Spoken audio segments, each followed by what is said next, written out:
नमस्कार, हेलो, आदाब, सत श्री अकाल। कैसे हैं आप? आई होप आप सब फिट, एक्टिव और तंदुरुस्ती होंगे। भाई फिट रहने का टाइम जो मिल रहा है। वैसे फिट से मुझे याद आया, खुद को फिट रखने के लिए आप हमारी इंडिजिनस स्पोर्ट्स ऑफ इंडिया यानी देश के पारंपरिक खेलों की सीरीज़ तो देख ही रहे होंगे। तो बस हम फिर से हाजिर हैं आपके सामने एक नए खेल के साथ हमारी फिट इंडिया फ्रीडम सीरीज़ में। ये कुछ ऐसे खेल हैं जो करते हैं एक भारत श्रेष्ठ भारत मिशन का नारा बुलंद।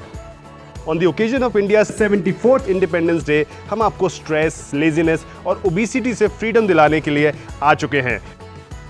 मैं हूं आपका होस्ट रवि शर्मा और आज हम आपको ले चलते हैं गुजरात और बात करते हैं वहां के खास इंडिजिनस स्पोर्ट की। ये खेल बहुत ही एक्साइटिंग, इंटरेस्टिंग और नॉस्टैल्जिक भी है, जिसे आई एम प्रीटी श्योर आपने कभी ना कभी तो खेला ही होगा। बता दूं इसका नाम? इसका नाम है गिल्ली डंडा। जी हाँ, एक ऐसा खेल जो ना सिर्फ गुजरात में बल्कि भारत के गांव-गांव में मशहूर है। तो फिर देर किस बात की है, शुरू करते हैं।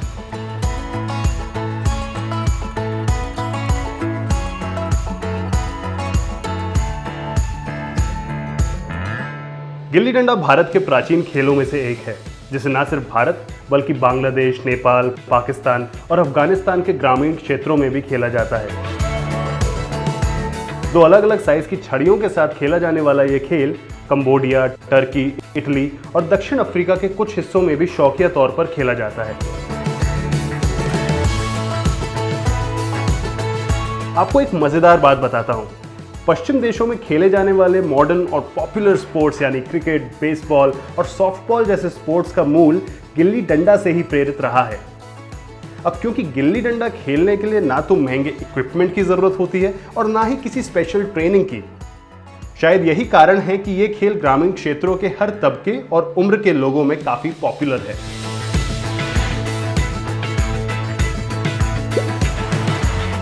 ऐसा माना जाता है कि गिल्ली डंडा खेल का जन्म लगभग 2500 साल पहले भारत में मौर्य साम्राज्य के शासनकाल में हुआ था। तब से ये खेल भारत में अलग अलग रूप में खेला जाता रहा है। वैसे तो इस खेल के बारे में बहुत कम दस्तावेज हैं, लेकिन ऐसा माना जाता है कि ये खेल हमेशा से ही उपमहाद्वीप में खेला जाता रहा है।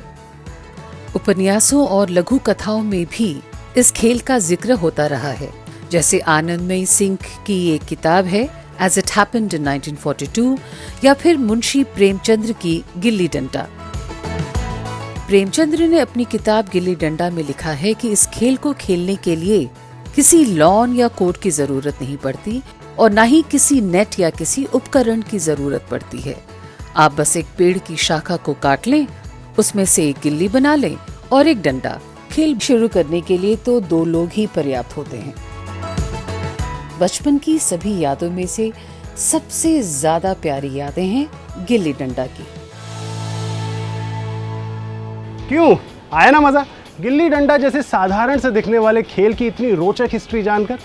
अब यही तो खासियत है हमारे देश की कि बच्चों का साधारण सा दिखने वाला स्पोर्ट भी 2500 साल पुराना हो सकता है। वैसे आप में से तो अधिकतर लोग जानते ही होंगे कि गिल्ली डंडा कैसे खेला जाता है, लेकिन फिर भी I'll leave no stone unturned to make you understand each and every aspect about this game। तो चलिए जानते हैं कि इसे खेला कैसे जाता है और इसे खेलने के लिए क्या क्या चाहिए होता है।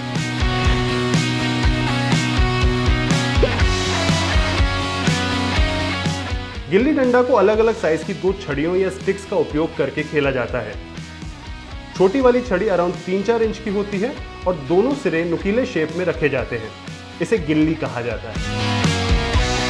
गिल्ली या छोटी छड़ी को मारने के लिए लंबी छड़ी या डंडे का उपयोग किया जाता है, जिसका साइज लगभग 2 फीट के आसपास होता है। इन दोनों प्रकार की छड़ियों को या तो घर पर भी तैयार किया जा सकता है या कारपेंटर की हेल्प से भी बनवाया जा सकता है। इसे चौड़े स्ट्रीट या ओपन ग्राउंड में आसानी से खेला जा सकता है, लेकिन ध्यान रहे आवासीय क्षेत्रों में खेलने से बचें। मतलब प्रेफरेबली इसे खुले एरिया में ही खेलें। गिल्ली डंडा का यह खेल व्यापक रूप से अपने समकक्ष स्पोर्ट यानी क्रिकेट के साथ जुड़ा हुआ है। जैसा कि हमने पहले बताया कि इसे क्रिकेट का मूल कारक माना जाता है, पर यह आज के दौर के क्रिकेट जितना पॉपुलर नहीं हो पाया। सच कहें तो गिल्ली डंडा समय के साथ कुछ हद तक अप्रचलित होता चला गया है। तो देखा ना आपने, गिल्ली डंडा खेलने के लिए कितना आसान सेटअप चाहिए होता है। सिंपल है, या तो खुद बना लो या कारपेंटर से बनवा लो और आजकल तो मार्केट में कहीं कहीं बने बनाए गिल्ली डंडा भी उपलब्ध हैं। खैर, वैसे तो इस खेल को खेलना बड़ा आसान है, लेकिन इसके कुछ सिंपल से छोटे मोटे रूल्स भी हैं। तो चलिए जान लेते हैं सिंपल से गेम के सिंपल से रूल्स।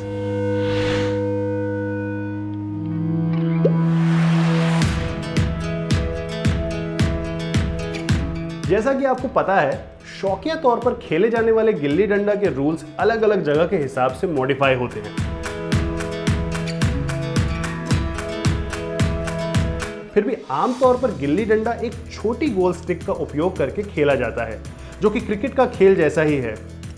इस खेल में खिलाड़ियों या टीम्स की कोई आधिकारिक संख्या निर्धारित नहीं है। गिल्ली डंडा दो इंडिविजुअल्स के बीच या फिर दो टीम्स के बीच खेला जा सकता है। टीम गेम के दौरान प्लेयर्स दो बराबर हिस्सों में बंट जाते हैं।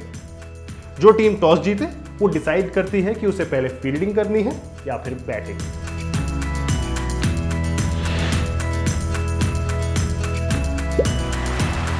लगभग 4 मीटर डायमीटर का एक चक्र जमीन पर खींचा जाता है और एक अंडाकार आकार का छेद सर्किल के केंद्र में खोदा जाता है। 3 इंच वाली छोटी गिल्ली को छेद के ऊपर रखना होता है। There is another variation too, जिसमें दो पत्थरों के बीच में गिल्ली को रखना होता है। स्ट्राइकर गिल्ली को हवा में उछालने के लिए डंडे का इस्तेमाल करता है और फिर हवा में रहते हुए गिल्ली पर जोरदार प्रहार करता है। अगर कोई फील्डर गिल्ली को हवा में रहते समय ही कैच कर लेता है, जैसे आप क्रिकेट में कैच करते हैं, ठीक वैसे ही, तो स्ट्राइकर को आउट मान लिया जाता है।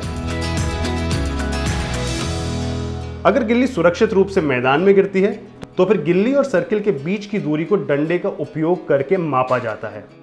आपको बता दें कि डंडे की लंबाई 1 रन के बराबर मानी जाती है, इसलिए स्ट्राइकर को उतने ही रन मिलते हैं जितनी डंडे के द्वारा मापी गई दूरी होती है।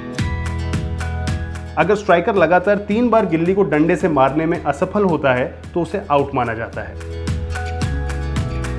भारत के कुछ हिस्सों में स्ट्राइकर को 2 लगातार प्रयासों में गिल्ली मारने में सफल होने पर 2 गुने स्कोर्स दिए जाते हैं।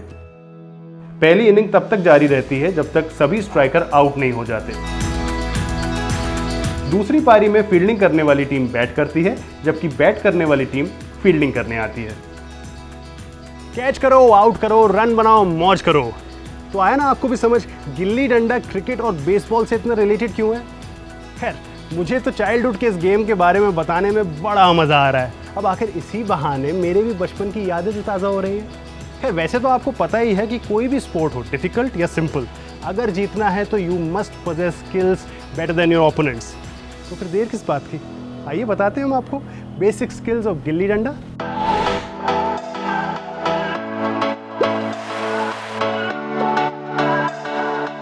इस पारंपरिक भारतीय खेल में हाथ और आंख का असाधारण समन्वय यानी हैंड आई कोऑर्डिनेशन होना बहुत जरूरी है।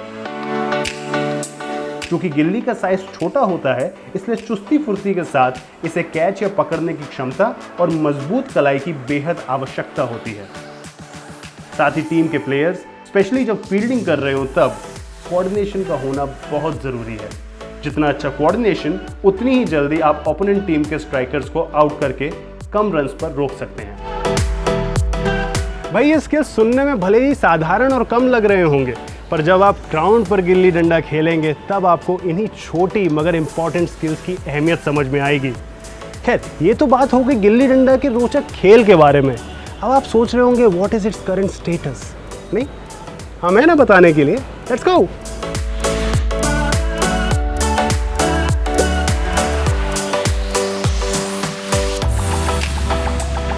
बदलते दौर के साथ साथ कई भारतीय परंपराएं विलुप्त होती जा रही हैं। ठीक वैसे ही गिल्ली डंडा भी धीरे धीरे भारत के गांवों, शहरों और मैदानों से गायब होता जा रहा है। क्रिकेट के आगमन, व्यस्त जीवन शैली और तेजी से बदलती मॉडर्न लाइफस्टाइल ने इस खेल की पॉपुलैरिटी को काफी कम कर दिया है। हिंदी लेखक प्रेमचंद ने अपनी लघु कहानी गिल्ली डंडा में इस खेल को पुराने और आधुनिक समय के बीच के अंतर और भारत में जातिगत असमानता को चित्रित करने के लिए एक टूल के रूप में इस्तेमाल किया है। लेकिन इन सब फैक्ट्स के बावजूद गिल्ली डंडा फिलहाल कई देशों में अलग अलग नामों से खेला जाता है। जैसे कि गिल्ली डंडा को इंग्लैंड में टिप कैट, तो दक्षिण कोरिया में इसे जाचीगी के नाम से जाना जाता है। स्पेन में इसे बिल्हाडा, फिलीपींस में सेटोंग, इटली में लिप्पा, नेपाल में डांडी बियो, पोलैंड में क्लिपा और मलेशिया में कोंडा कोंडी कहा जाता है। नाम भले ही अलग अलग हों, लेकिन ये सारे खेल गिल्ली डंडा के ही वेरिएशंस हैं। तो देखा ना आपने, भारत में पैदा हुए इस सिंपल से खेल ने एक बेहद लंबी जर्नी तय की है, पर बदलते लाइफस्टाइल और प्रायोरिटीज़ के चलते गिल्ली डंडा का ये खेल धीरे धीरे विलुप्त होता जा रहा है।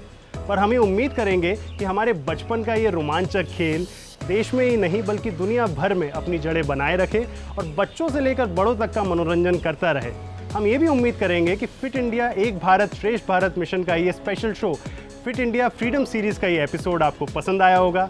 अभी के लिए बस इतना ही। हम लेते हैं आपसे विदा इस वादे के साथ कि हम जल्द ही एक और इंडिजिनस स्पोर्ट के साथ वापस आएंगे। Till then, you stay fit, stay healthy, good bye.